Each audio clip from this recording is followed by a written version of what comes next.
Mbote bandeko balandi ya émission Nabino Écho des communes, mbote Nabino banso, pe baye bozwi libaku ya kolanda biso na libanda ya mboka. Écho des communes ezali émission oyo ebongisa makabongo na votre humble servante Rose Kindela la richesse. Écho des communes émission oyo eya pona bino, Écho des communes émission oyo ya bana nyonso ya mboka, baye bazana posa to sepela na bango, to lela na bango, to partager na bango ba pasi to ba difficulté o eza na kati ya ba commune na bango. Na yango tokota kibongo na commune ya Mongafula bipai wapi tolela kina bande kwa Mongafula basila ki kobungisa moko ya ba cadre na bango ya munene les racines ya ba ressortissants nyonso ya Sembo.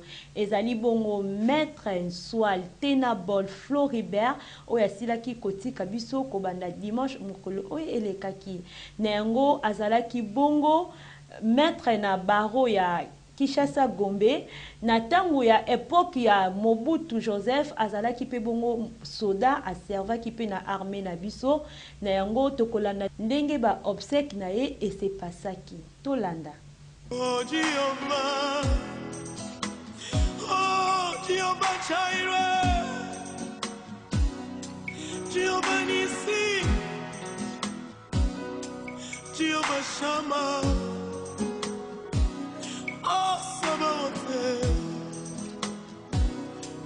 Jehovah,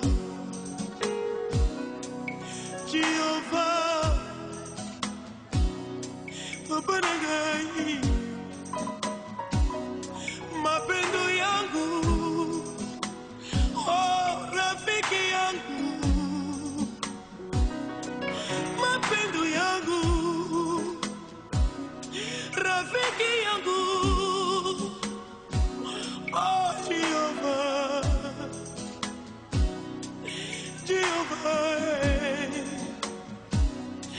Oleki nyonso, oleki pasi nyonso, oleki humiliation, oleki souffrance nyonso, oleki kosanga bani yote, eleki ngai eleki yote. Yesu kolongisa ngai, Yesu kobimisa ngai, na libulu ya bankosi oyo, na libulu ya motle ya Yesu kobimisa ngai.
Je suis le premier et le dernier et le vivant.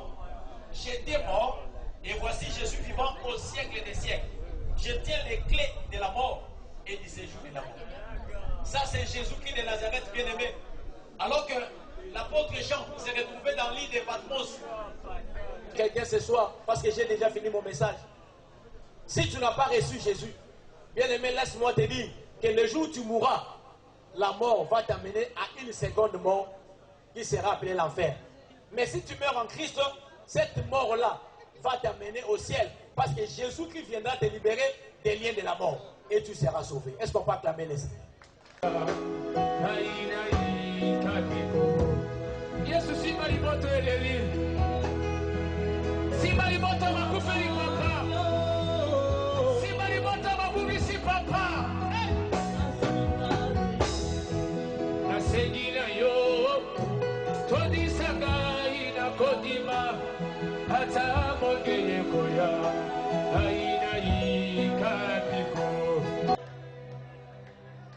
Bibelobi, honore ton père et ta mère, afin que tu vives longtemps.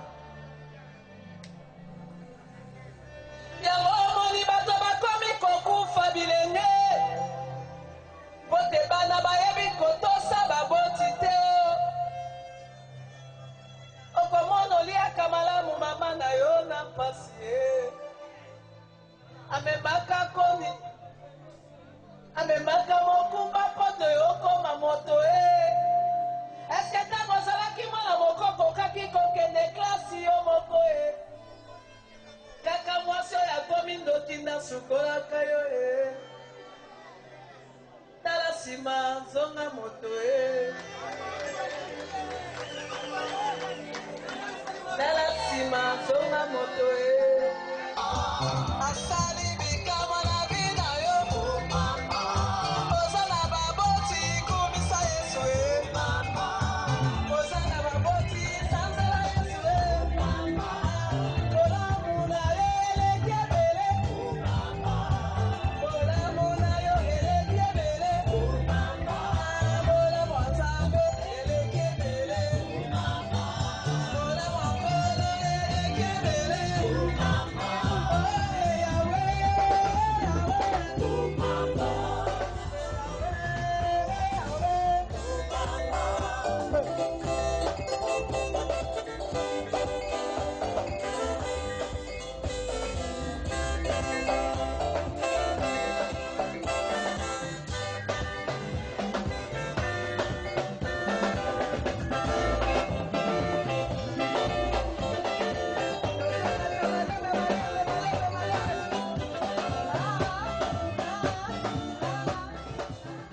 Dabongo veillé mensuel et salemaki na résidence familiale na avenue Kikwiti numéro 14 na quartier Mazamba na commune ya Mongafula.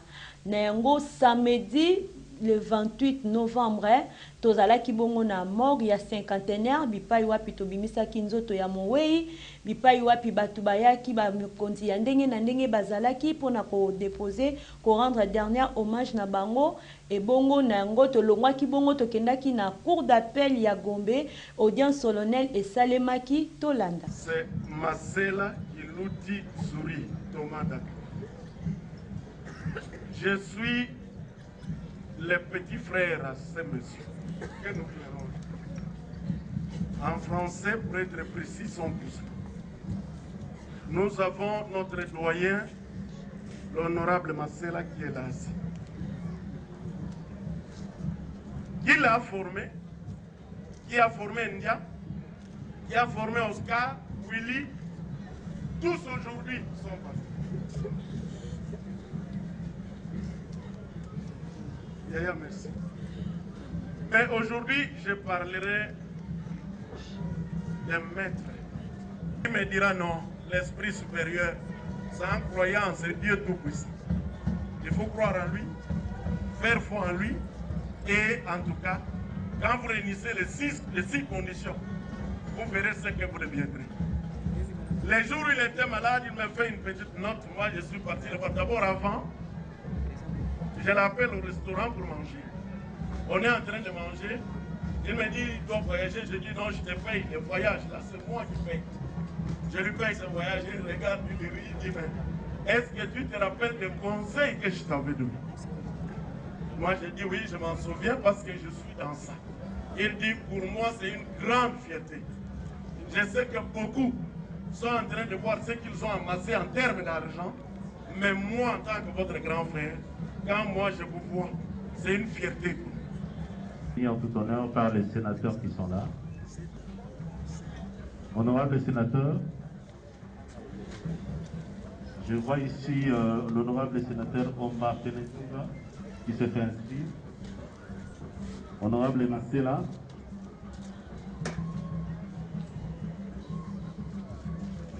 Les députés nationaux, les députés Bertin, Mobozi et Amato, l'honorable.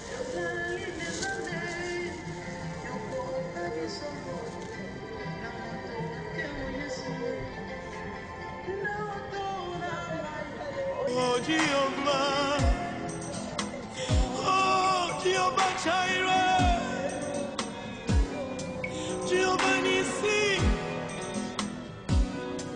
Jehovah Shammah, oh Sabaoth, kasi batikela ngai, esengo Yesu, batikela ngai, mutima yaya, Jehovah nanga, Jehovah Papa nanga, oh Jehovah, hey mama, Jehovah nanga, Jehovah Papa nanga, namona yo na ndako na ngai, namona yo na liboto na ngai, namona yo na bana na ngai, Diologa Christiana Mungu na maladi ya motima Yesu obingisa Olivia na ngai oh Nzambe oh Jehovah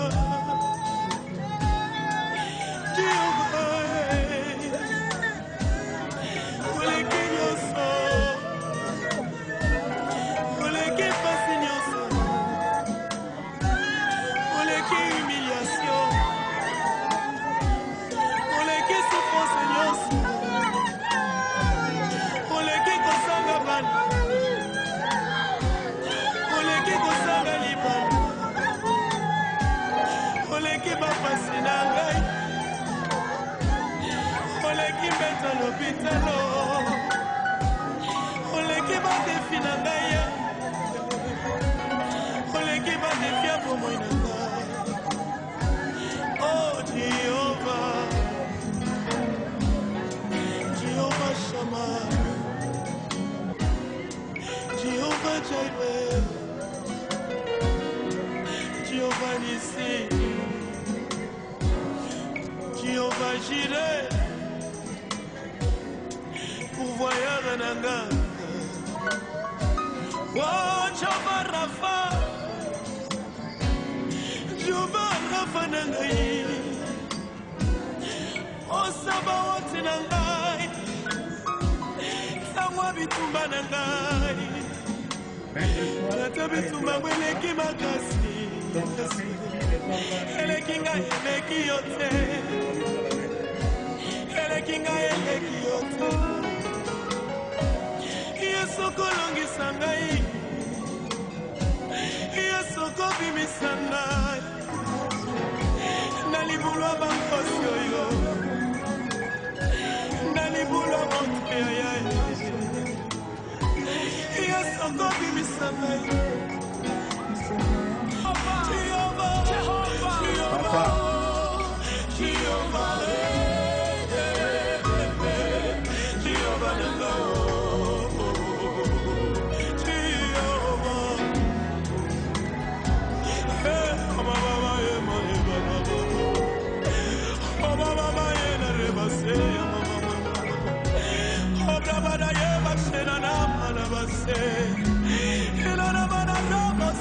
Quelques instants, nous allons procéder à la bénédiction pour la cour d'appel de Kinshasa. Et de la cour d'appel, On va aller au cimetière.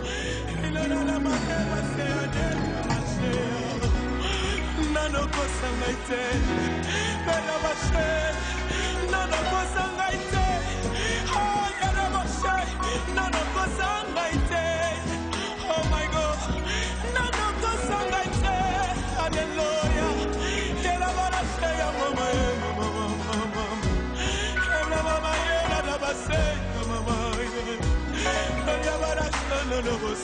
Mapendo yangu,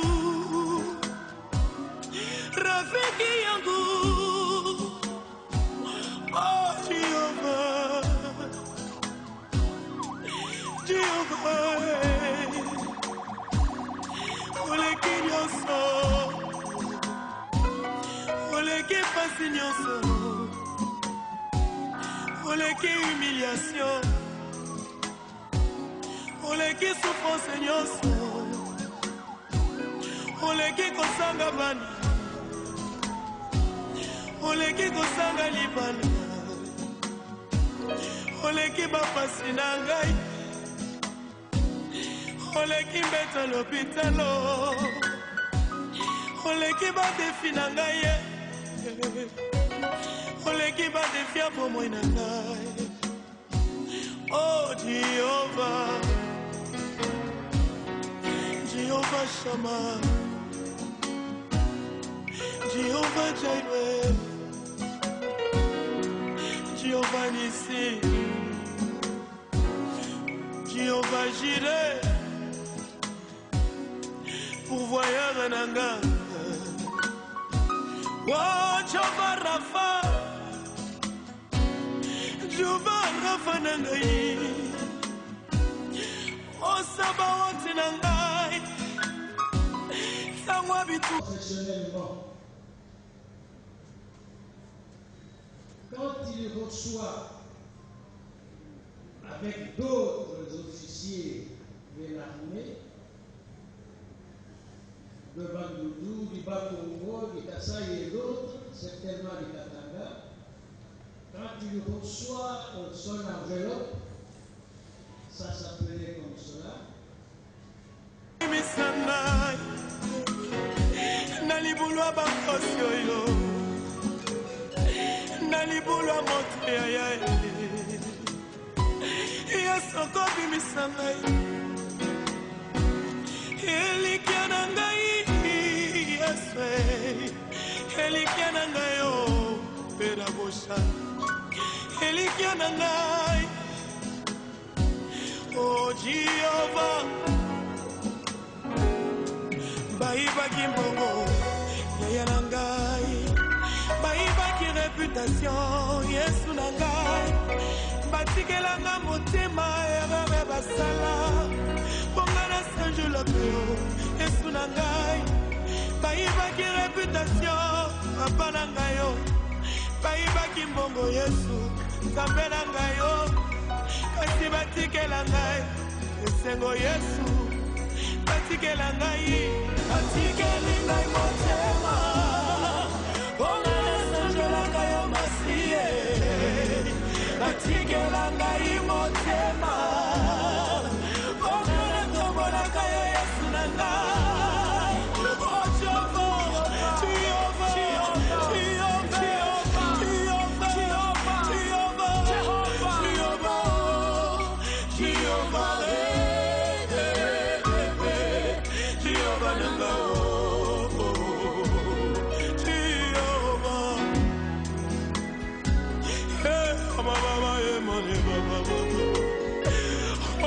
Jehovah Shammah, Gloria Basanta, Jehovah Shammah, Rebo Sante, Jehovah Shammah, Rebo Santa, Ozaliawa, Ozaliawa, Ozaliawa, Ozaliawa, Maladini ni Jehovah, Jehovah Nangai, Ekotele mali boso ya Kongo, Jehovah. bandeko oyo basalaki na maître Nswali azalaki pe bongo formateur munene aformaki pe bato ebele na kati ya cabinet na ye bakokaki kokanga mawa na bango te pe bamekaki pe kotémoigner babolamu oyo maître Nswali asalaki après bongo nde tokendaki na cimetière ya Kimberley Memorial oyo ezalaki bongo na route ya Matadi bipai wapi tokundaki mowei na biso tolanda ba témoignage. Oh, maître Nswali pour moi il représente toute ma carrière professionnelle. Hein. J'ai commencé dans son cabinet en tant qu'étudiante. J'ai fait mon stage de fin d'études dans son cabinet en 94 et j'y ai continué jusqu'à plus de 10 ans. Maître Nswali c'était un monsieur avec M majuscule. Il respectait les gens. Son trait caractéristique, c'était qu'il ne pouvait jamais te faire de remarques en public. Même quand tu as gaffé, il va t'appeler en privé, il va te faire la remarque. Maître Nswali recevait beaucoup de gens qui ne connaissaient pas, qui venaient là, il nous apprenait le travail. Lui, quand il se mettait devant un papier et un bic, mais il peut faire 10 heures de temps en train d'écrire. Hein. C'était un grand bosseur, un grand travailleur. Il a participé à la rédaction du Code de justice militaire. Il a participé à la rédaction de livres de droit pénal de professeur Likoulia. Et vraiment, tous les anciens de Nswali, quand ils nous larguent dans la vie, on ne se plaint pas. On devient débrouillard. Il n'y a pas d'ancien de Nswali qui est là, qui ne sait pas s'en sortir. C'était vraiment un formateur. Je le regrette beaucoup. Merci. Je suis de cœur avec les enfants de Nswali. Il adorait ses enfants. Et le mot de soulagement, c'est que je suis déjà soulagée parce qu'il a fait étudier tous ses enfants. Il n'y a pas un enfant de Nswali qui va faire la honte de son père, il n'y en a pas. Tous sont des travailleurs comme leur père. Qu'ils aient vraiment la paix. Je les encourage. Merci.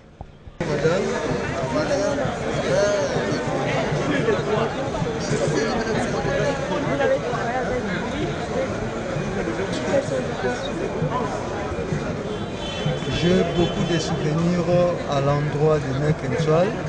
C'est tellement énorme que je ne saurais tout dire maintenant. Mais en bref, Maître Nswali, d'abord, fit mon maître, parce que c'est lui qui m'a formé. Deuxièmement, Maître Nswali fit un papa pour moi. Troisièmement, Maître Nswali fit un ami. Donc c'est vraiment quelqu'un qui a fabriqué beaucoup d'avocats. C'est un faiseur de vie, en bref, comme je peux dire. C'est un faiseur de vie. Donc il a créé beaucoup d'avocats. Il a donné de vie à beaucoup d'avocats. Donc c'est quelqu'un de très cher, c'est quelqu'un d'honnête. C'est quelqu'un qui ne tient pas compte des différences tribales, tout là. C'est quelqu'un de juste. J'ai vraiment beaucoup de souvenirs. En bref, il fit un père, il fit un ami, il fit un maître pour moi. C'est vraiment regrettable de perdre un avocat de sa taille. Personnellement, j'ai vécu au cours de mes 25 ans de carrière, il faut le dire que j'ai passé 20 ans à côté de lui. Donc j'ai travaillé auprès d'un homme expérimenté parce que je l'ai trouvé comme avocat conseil d'une société de la place et j'ai été joint avec lui, à lui et ensemble nous avons travaillé pendant très longtemps. J'ai appris beaucoup de choses auprès de lui. D'abord, comme avocat, c'est un professionnel. De lui, j'ai appris comment on peut suivre une instruction pénale à l'audience. Il est serein, il écoute tout, il note tout, il ne bloque pas la procédure. Il réagit quand il faut réagir. Du côté des honoraires, personnellement, nous avons occupé ensemble dans une affaire et il m'avait demandé de préparer une note d'honoraires. J'étais encore très jeune. Je suis allé chez moi, j'ai réfléchi, je reviens avec le projet de la lettre, mais je ne savais pas quel montant mettre dans cette note-là. Alors je suis retourné vers lui pour lui dire, confrère, la lettre elle est prête, mais je mets quel montant? En tout cas, il a été posé quand il m'a indiqué le montant à mettre sur la lettre. J'ai compris qu'il avait la maîtrise des honoraires. Un avocat qui ne maîtrise pas les honoraires travaille pratiquement pour rien. C'est l'essence de notre travail. Je ne veux pas dire qu'il a travaillé pour l'argent, parce qu'on l'a vu défendre pendant toute sa carrière des pauvres militaires. Là où il devait se faire payer, il se faisait payer. Là où il devait travailler pro Deo, il le faisait. Donc c'est un homme avec beaucoup d'humanisme que nous perdons aujourd'hui. Les avocats de sa race, je pense qu'il doit être parmi les derniers qui partent. C'est des bons souvenirs. Le barreau de la Gombe a perdu une référence. C'est une tête pensante. C'est vraiment dommage. Et il m'a formé, moi personnellement. Donc allez-y comprendre. C'est vraiment une perte énorme pour notre barreau. Mais la vie est ainsi faite. On vit, on existe et puis on meurt. C'est la loi de Dieu.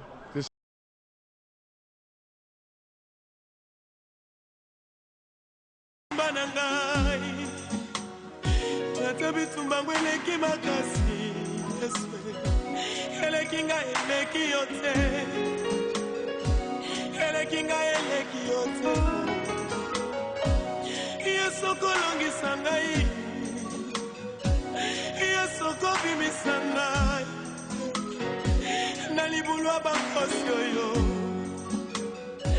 nalibulwa moto ya Yesoko bimisanga elikia na ngai Yeswe elikia na ngai yo bananga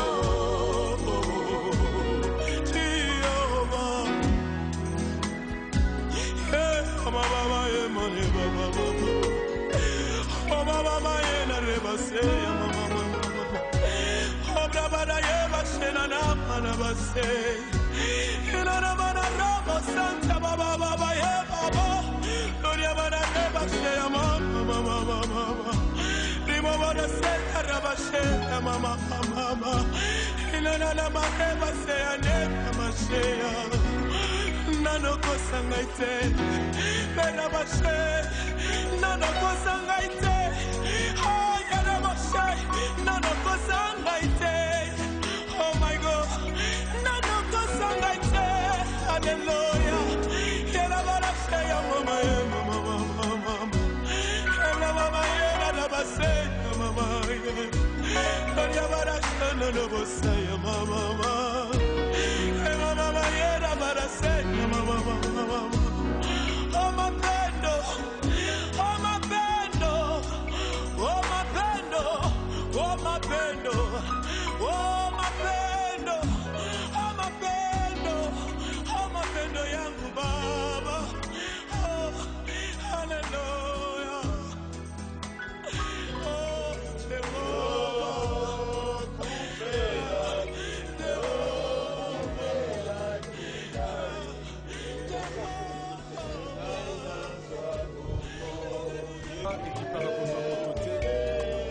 ezwaka mokonzi nyonso ata ozalaki na bambongo ozalaki na bamoyen soki liwa eye ekoki mpe titre na yo te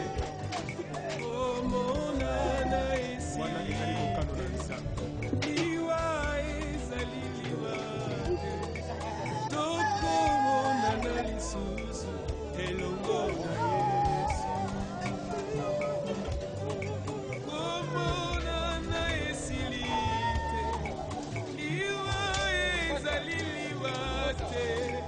tokomonana lisusu elongo na Yesu mama nanga eleki kola paka mama tokomonana lisusu liwa ezali nango liwa te na mokolo na suka tokomonana papa nanga natalisi kimbuni tokomonana lisusu papa mokanda na nzambe elobi te liwa ezali liwa te tokomonana lisusu elongo na Yesu mokanda na nzambe elobi te liwa ezali liwa te tokomonana lisusu elongo na Yesu papa na ngai lwaka mbungu tokomonana lisusu na mokolo na suka papa bukulu tokomonana lisusu na mokolo na suka lokola ndenge Biblia elobi na biso Bandeko balanzi ya Éco des communes, en tout cas lelo toyena basango ya mawa ndenge na lobaki ne bandeli bosili kolanda bongo ba obsèque ya maître Soalte na bol o ya sili kotika biso les racines mosangisi molobeli o ebele pasambela ki pe batu ebele boyebake moto oyo akozala lisusu te pe tokotika la lisusu komona ete na yango bongo équipe nyonso ya Éco des communes to présenter ba sincère mécondoléances na biso na famille to lobi ete bozala makasi nzambe ya lola akozala na bino akotika bino te.